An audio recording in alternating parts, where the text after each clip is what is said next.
Things that we were talking about previously as it related to, of course, the erecting of the altar that's name was what? It was a witness. And what was the Hebrew word? Ed.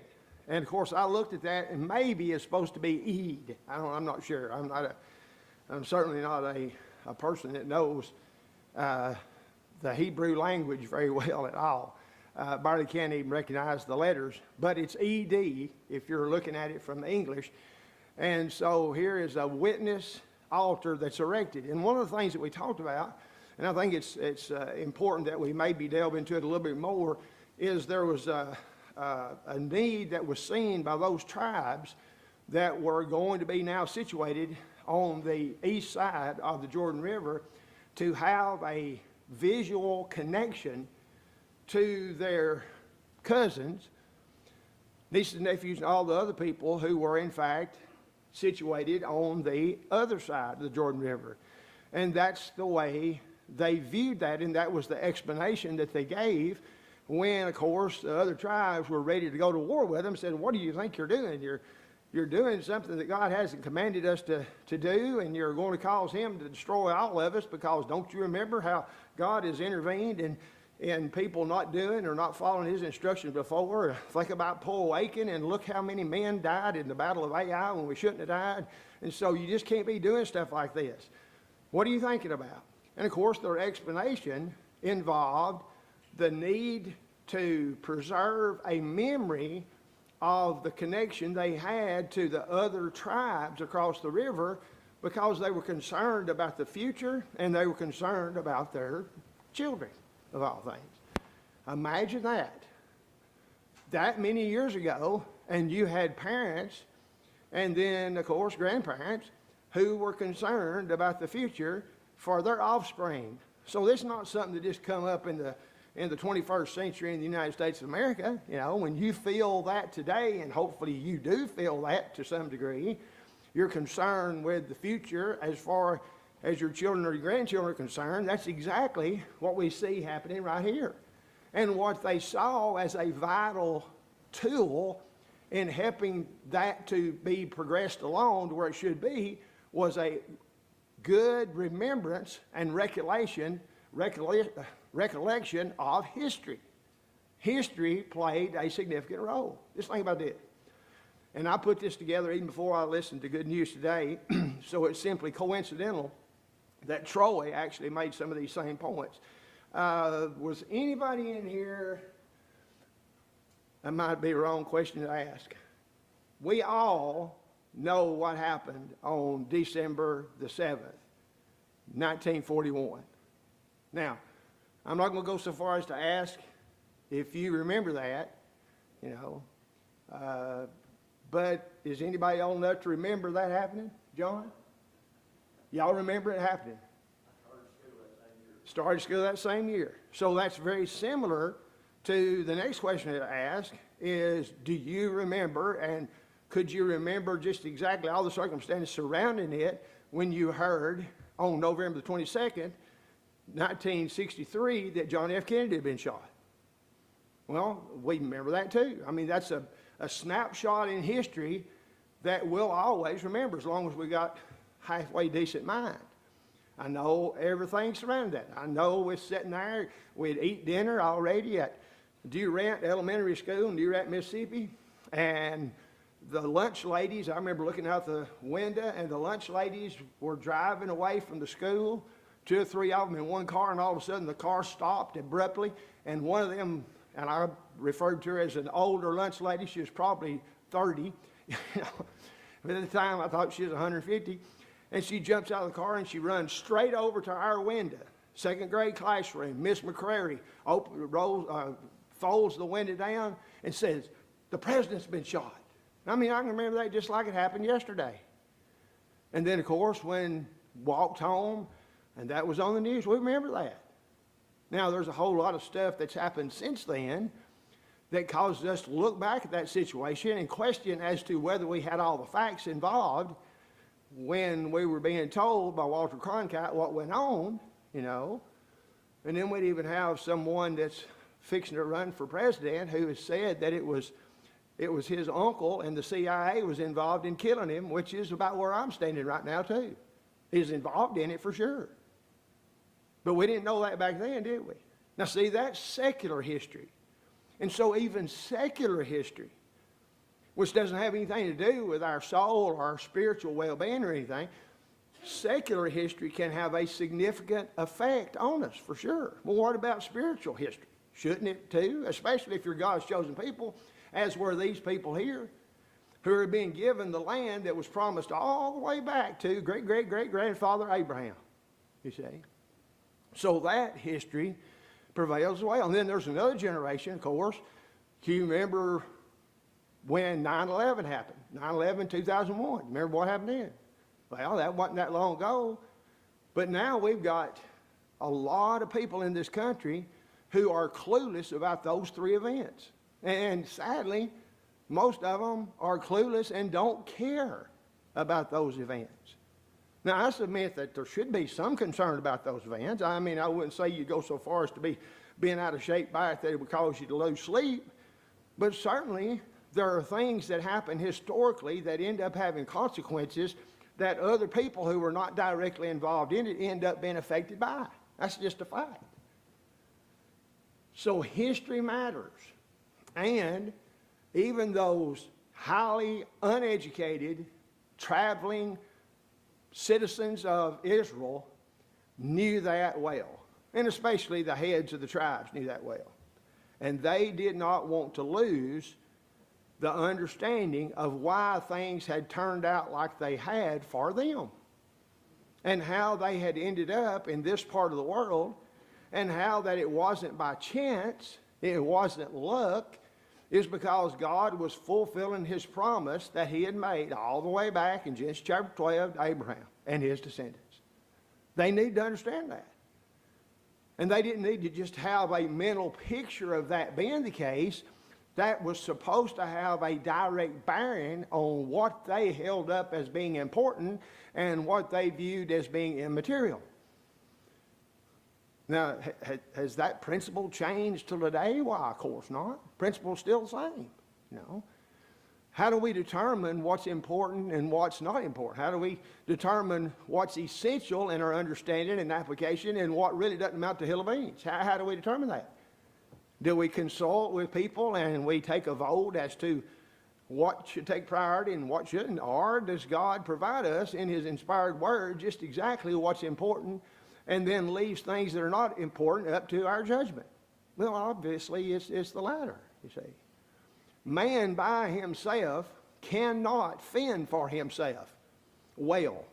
Now, I mean, he can get by pretty good on some matters, but as it relates to salvation from sin and the eternal destiny of the soul, man can't figure it out by himself. We had to have special revelation, not simply the natural revelation of the created universe, which only goes so far, but we had to have the special revelation, number one, of Jesus Christ, God in the flesh, plus the inspired record. And we've got that. So it's based upon those three principles then that you could say that man is certainly without excuse because he cannot be trying to find something in the dark without any light available, because there's plenty of light if he'll just reach for it and where it can be found. History must be understood. And that's all that these people are doing. Now, we might say that their decision to do this, you know, I mean, we could say that was sort of, you know, it wasn't really the wisest decision to make, even though it was just going to be a witness, you know. And the thing is, they already had an altar on which to worship, so they didn't really need another one, even though it was exactly the same, except maybe bigger, and it was situated where they could see it a little bit better. But what's interesting is this is simply the beginning point of problems that are going to be arising in the future, and not too far in the future, in which it's going to be very difficult to keep the brethren on the east side of the Jordan River and the west side of the Jordan River together. It's going to be hard to do just because of that physical barrier. But do you remember when there was a line drawn through the middle of Berlin? Yeah. And it started off with just a little old fence, and so you could sneak through. Well, then people started trying to sneak through and ended up getting shot in the head, and so that sort of cut down on the people sneaking through, and they built a whole wall. And here they were the same people, but they had this big dividing wall between them, which made it real hard living in two different parts of Germany, giving allegiance to one idea and another idea on the other side. It was sort of hard for them to be one people. As a matter of fact, it's impossible for them to be one people if they were going to be following communism and then Western so-called democracy on the other side. Impossible. That erected barrier there did its job in keeping those people divided. And not just those people, but of course the rest of the world. And isn't it amazing how that when that wall was broke down, how that everybody now is together? Oh, they're not, are they? Well, maybe, just maybe, that wall wasn't all it was cracked up to be to begin with. Because I don't see any wholesale unity that exists in our world today, do you? Maybe it's what we pursue that will determine whether there can actually be a unity of sorts. Now, obviously, we know that the Bible speaks in glowing terms of unity, but it also speaks in glowing terms in the necessity of truth as being the basis for unity. And the classic example, I know you get tired of hearing it, but the classic example of unity outside of God's blessing is in the 11th chapter of the book of Genesis. Everybody, I mean not just some people, everybody was together. Everybody wanted to do the same thing. Everybody was saying the same thing. Everybody was working in unison with each other. And God said, I'm going to mess this up. I'm going to make it where they can't even understand each other when they talk. Now notice he did not, and this is sometimes overlooked, but he did not make it where husbands, when they went home from work that day, they couldn't understand their wives. That would have been catastrophic, obviously. No, he didn't try to break up the families from each other. The families stayed intact. It was the families that he divided who were working to build a tower that they thought could reach into heaven and they could make a name for themselves, and they did make a name for themselves. Babel, which still means today what it meant then. It's what it sounds like when somebody's drunk and trying to talk and you can't understand them. That's the way it sounded to each other. And that was by design. Well, what's the problem here? They were all speaking the same thing. There was no division among them. They were perfectly joined together in the same mind, the same judgment. And God said, I ain't having this no more. It's because they were united, but they were united in doing that which was contrary, direct opposite of what God told them to do. So truth has to figure in here somewhere in this unity plan. And obviously it is the very basis for unity as well. And we understand that. We understand that in mathematics. We understand that, at least we used to understand that in science, in biology. We used to understand all those principles of there having to be a standard so that we could actually, go down here to the post office and buy a first-class stamp and know that that first-class stamp will take that letter to where you want it to go in the United States of America. If you don't have a standard, then how are we going to decide that? And I'm not going to mention, because it just make everybody hungry, I'm not going to mention Rice Krispie treats either, But that's another point, How is it that people can make Rice Krispie treats all over the world and they taste just exactly the same? It's because you use exactly the same ingredients. And God knew that. That's why he said, go into all the world and preach the gospel to every creature. He didn't say, go over there to North America and preach this, and then go over there in South America and preach this, and go over there to Australia and preach this. No, the gospel is to go to the whole world, the same gospel that we'll look at in our sermon today as well. Any other comments on that before we jump into chapter 23?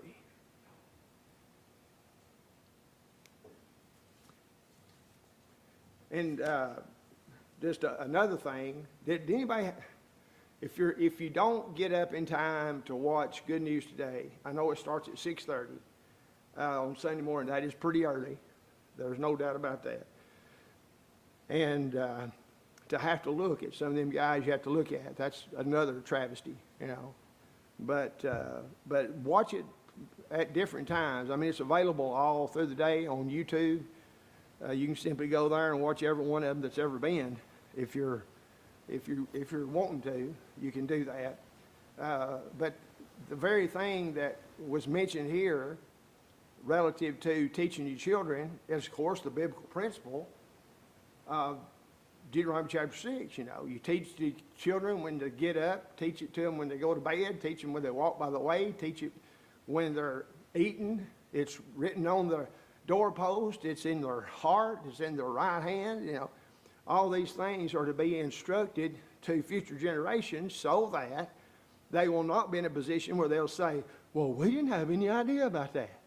Well, if parents do their job and grandparents did their job on the parents, then the kids would know that because they received it from the hand of their parents. All right, chapter 23. Again, here we have not only an admonition, and we did mention some of the first things here, the admonition that Joshua issues to the elders, and it's basically the same one that's been repeated numerous times beforehand, and it all will boil down to basically this. There's two things that are required of the children of Israel, okay? They are to give unqualified allegiance to God's will. I mean, that's the very first thing. And you might go so far as to say that if that's not done, it don't really matter what else you do, God's not going to bless your efforts. That's got to be the first thing.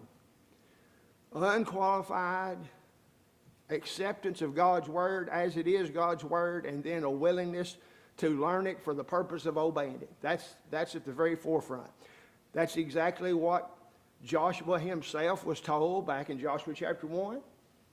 And the assurance that God gave to Joshua back there was, as I was with Moses, I will be with you. If you do like Moses did, then I'll be with you just like I was with Moses when he was with me. Okay? It's not really a deep philosophical thought there. You know, pretty common sense. And we'd naturally expect that to be the case. So they have to pay attention to the will of God. Well, what will of God is he talking about? The onlyest one that was available. And that was, of course, the first 5 books of the Old Testament. That's the law. That's why it's called the book of the law, is because it composes not only the record of creation, which, of course, had to be revealed to Moses, seeing as how he wasn't there to observe it, but then, of course, the other 4 books of the law that serve as the very basis for the whole Jewish economy, the whole Mosaic system given on Mount Sinai. So that is the law to which he is to give heed. And of course, the specifics involved in that, some of it is pretty particular, you know.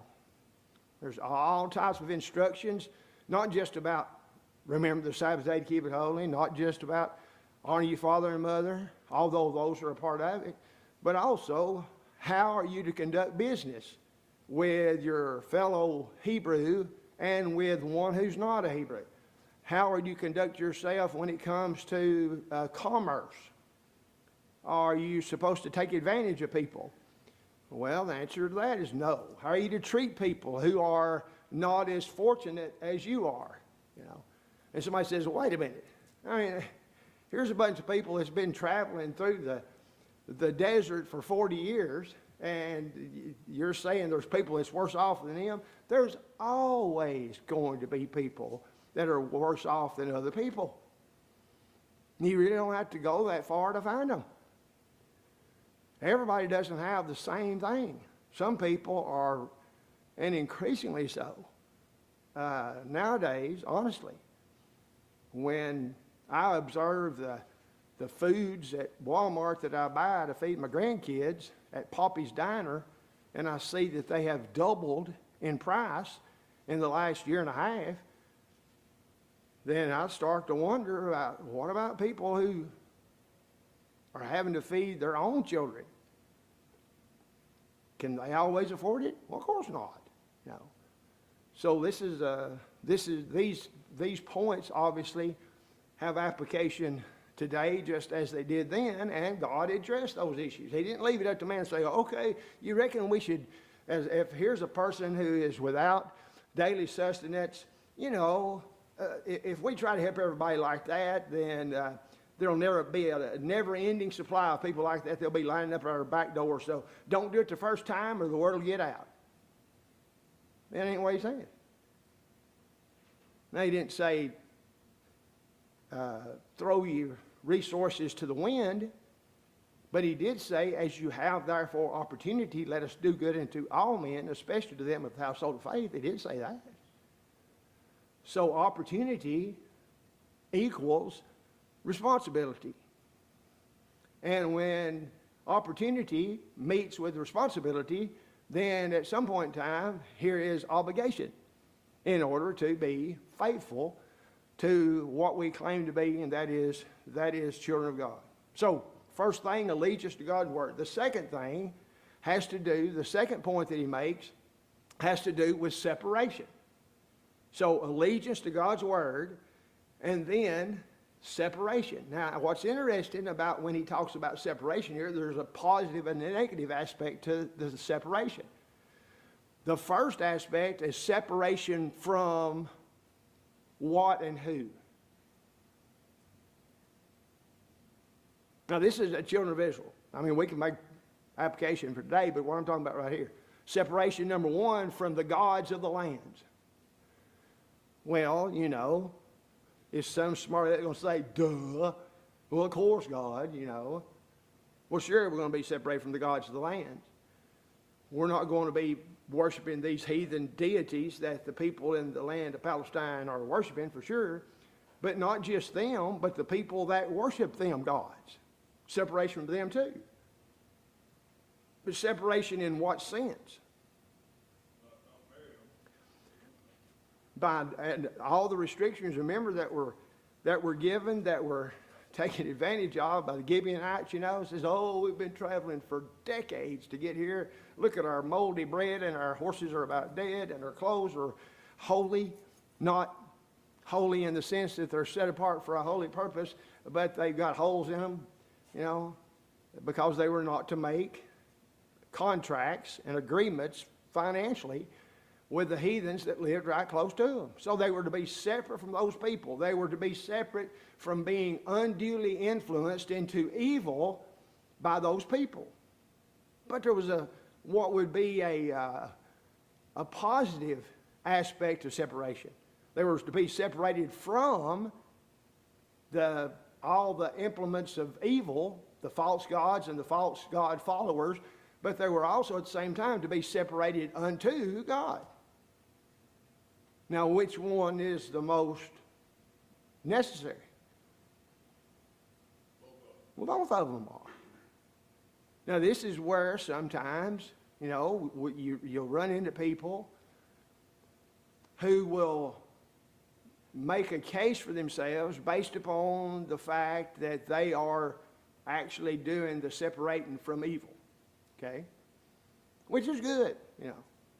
I'm not a follower of Baal. I'm not a heathen deity worshiper. I am a good neighbor, good father, good husband, good citizen, and all that. Well, that's good as far as it goes. But that's not going far enough. Because just because you're not doing bad stuff doesn't put you in a right relationship with God. Because if it did, there would have been no reason for God to send his son to die for man.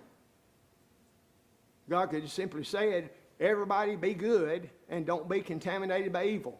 There you go. Well, man doesn't have the capacity to be sin-free. And so there has to be some plan that God envisioned and actually put into practice that would allow mankind to enjoy forgiveness of sins While at the same time, he's separated from a world of sin and sorrow. And of course, that's in the person of Christ. So separated from the world, separated unto God. That's a necessary qualification as well. And if they did that, then they were promised, you're going to be successful as long as you follow these two guidelines. And of course, he's saying all this because very soon, as he's introduced here that he's old, he's stricken in years, it hurts, he's so old. You know, anybody been there and done that? You know, and so he's wanting these principles to guide the children of Israel when he's not there to personally tell them. And these principles will carry them forth if they will give heed to them for sure. And then, of course, we'll end up having later on in these chapters, we'll have what we refer to as a renewal of the covenant. Okay, it's not the establishing of the covenant for the first time. It's simply an acknowledgement that a covenant had been enacted. And when would that covenant have been enacted previous to this occasion? On Sinai. Okay, that's the beginning. Here's the children of Israel delivered out of Egyptian bondage. God demonstrates his power over the forces of nature, over a sea, over the humongous army of Pharaoh. He's provided signs by means of 10 plagues on the Egyptians. He splits the Red Sea wide open. They march across on dry ground, and then the walls come tumbling back down of the water and destroy the army of Pharaoh, of the Egyptians. And then God gives the law on Mount Sinai. Okay, and all the particulars of it. There's the covenant beginning. There's the covenant beginning right there that says, remember the Sabbath day to keep it holy. That's where it begins. Now, if it begins there, what does that mean? It means it's not in effect prior to then. If it begins there, then that means that's the starting point. Had remember the Sabbath day to keep it holy been observed before? Nope. How could it be when it was first enacted here and first made a force when these people were delivered out of Egyptian bondage? Because it was their law. It was the Mosaic law, the law given to the children of Israel. And so that ends up being a valid explanation and something you have to deal with sometimes, dealing with people who do not see that as clearly as it is presented. You need to work over it and be able to present it better than I did right here. So we'll end up having the restating or the reestablishing of the covenant here in just a few minutes. I think we read over, but we didn't. Beanie mentioned it just a few minutes ago. But notice beginning back over here in chapter 23 in verse 12. Else if you do anywise go back. Now this is, what do you call in this instance of going back? That sounds like backsliding. That sounds like a returning to something from which you have been delivered. In the book of Hosea, Ephraim, which is used representatively of the whole nation, is described as being a cake unturned and as a backsliding heifer. Now, that's not a very positive picture, is it? You know, a cake unturned. What's that? Well, it's if you ever put a pancake on the griddle and forgot about it until the kitchen starts smoking up, and so you got burnt on one side and raw on the other. Well, that's the way God is describing his people. And he describes them as being a backsliding heifer, you know, which is not a pretty picture. Unless you want to make fun of cattle, you know. But that's exactly, they were backsliders. They were backsliding. They were going back and doing things from which they had at one time been delivered. And so here's the words of God through Joshua. Don't do that. Don't go back to these things. Even those that remain among you, which is an indication that there are already at this time heathens that are among them. which means their conquering of the land is not complete. While the main forces have been defeated by the whole army at large, then the individual tribes have the responsibility of doing the mopping up work. And then he says, and don't make marriages with them, and go in into them, and they unto you. So, is there anything about that instruction that someone would be justified in saying, I don't know what he's talking about here. What is he trying to get at? I don't think there's no way. Don't intermarry with the heathen that still, he obviously is not telling them don't intermarry with the heathen that's done been exterminated, because that can't happen. There's still heathen in the land, so do not allow your sons and your daughters to marry any of these descendants from the heathens that are in the land. And you know, there's always those, you hear people on TV and radio, denominational people, they'll say, that land Israel has been given by God to the Jewish people, and it's going to remain theirs forever. yeah, Because the Old Testament said, well, God puts conditions on all of his promises. And just like right here, he tells them straight up, if you start disobeying me and doing these things, you're going to lose this land. exactly. And just like it is now with us, you know, you can lose your relationship with God if you don't, you know, meet the conditions of God's word. That's right. There's qualifications. There are necessary requirements and prohibitions that go along with continual blessings from God. And they were spelled out in detail right here. Now, here's something I used to hear when I was a kid and thought it was accurate until I learned better. But was the restriction here based upon the color of skin? Didn't have anything to do with that. It had to do with the spiritual connections of the people. That's what the problem was. That's what it didn't have anything to do with the color of skin. And so the idea of, and you know, I just saw here not too long ago, there's on the PBS station, which of course is most of the time not safe for public consumption, even though it's public radio. But anyhow, they got this thing, you're checking your pedigree or going back in your DNA and finding out your ancestors. Well, here a couple of weeks ago, I saw on there, and actually I saw it from another station, and then I went over there and watched the whole episode. And most people that are my age remember a woman by the name of Angela Davis. Angela Davis was a black woman that was a communist, that was actively involved in shooting some policemen out in California back in the 60s. She did time in the pen and all this stuff. She was a radical, and still is, you know. She's just older now. But they did the testing of her DNA, and amazingly, this black radical woman, one of her grandfathers came over on the Mayflower. Guess what color he was? And another grandfather was the main slave owner in Massachusetts. Guess what color he was? White. And it about killed her. It about killed her that she was the descendant of the colonial slave drivers, you know. Now here's the thing. Does that have any bearing whatsoever on who she is and what she could be? Well, of course not.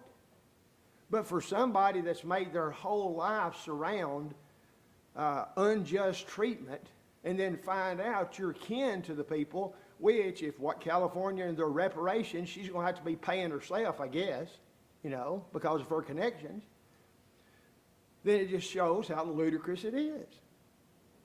Every person will give an account of himself or herself to God. It's not based upon what your skin color is, or who your great-great-granddaddy was, or whether you came to the United States of America last week or 2-3 centuries ago. That doesn't have anything to do with it. But it does matter as to your parentage, spiritually speaking. It has to do with that blood, the blood of Christ, that makes all the difference in the world. And not only in this world, but obviously in the world that's to come as well. I can remember vividly the day I voted and everything the day was on the ballot. Yeah, absolutely. She ran on the communist ticket, didn't she? And of course, so she was a rabid, she was a racist. Don't ever use the terminology reverse racism, because that's not a matter. You know, there ain't no such thing as reverse racism. There's such thing as racism. You know, it's not reverse racism. Another thing I remember, sticks clearly in my mind, 1968 it was, watching Gus Hall, the Secretary of U.S. Communist Party, on TV, whenever he was running for president, he was going to give this speech. Yeah, Gus Hall. Now, see, that's another one of those names that young people are not aware of, and it'd be interesting to see the platform of that particular party and how closely it aligns with parties of today. I'd like to find that, and I'm sure it could be found, but it'd certainly be interesting for sure. So these people, as far as desire for social justice or whatever it was, you know, they would take great pains to make sure that they didn't have any connection whatsoever to a white bloodline, and yet they come from white bloodline. And so, but the spiritual aspects of here's a history in which God has blessed a certain people, not because they were the prettiest, not because they were the smartest, but because of who their grandfather was, when Abraham serves as the father of the faithful. Now, what is that? Is that connected to his skin color or how much money he had? No. It's connected to his reliance and trust upon God and His Word. And he's demonstrating that great faith when he's surrounded by his daddy, and all of his kinfolks are rank heathens, idol worshipers. So he sticks out like a sore thumb, just like in Genesis chapter 6, Noah sticks out like a sore thumb. Not because he's trying to stick out like a sore thumb, but because he's doing what God wants him to do, and so he's different. Separation from the world, separation unto God, both those things are required, and we see that here. And then he goes on, verse 13, continue, knowing for a certainty that the Lord your God will no more drive out any of these nations before you, but they shall be snares and traps unto you, and scourges in your sides, and thorns in your eyes, until you perish from off this good land which the Lord your God hath given you. Yeah, at some point in time, when people are making the spiel for, we need to protect God's chosen people in the Middle East because they have permanent ownership of the land because God said so, we need to say, well, what about this passage right here? You know, what about this passage right here? Or what about Galatians chapter 3, verses 24 and 25, that before faith came, that is, the faith came, there was a law that was exclusive to the children of Israel. But no more. Now, the faith system, inaugurated by the death of Christ on the cross, and then ultimately his resurrection from the dead on the third day, ushered in a system that provides salvation for Jew and Gentile alike by the same means, following the same instructions that will result in the same consequence. And that's children of God regardless of who they happen to be kin to, and regardless of what color of skin they possess. And, all right. Well, we're just about 2 minutes out of time.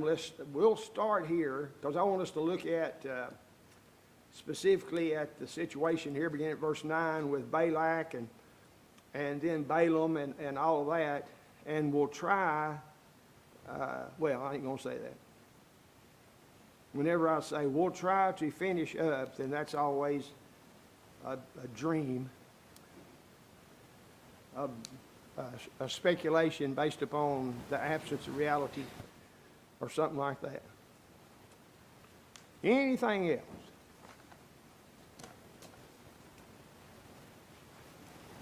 Maybe one of these days you'll remember. I remember where I was on May the 28th, 2023. Hopefully we don't have any earth-shattering things like that happen today.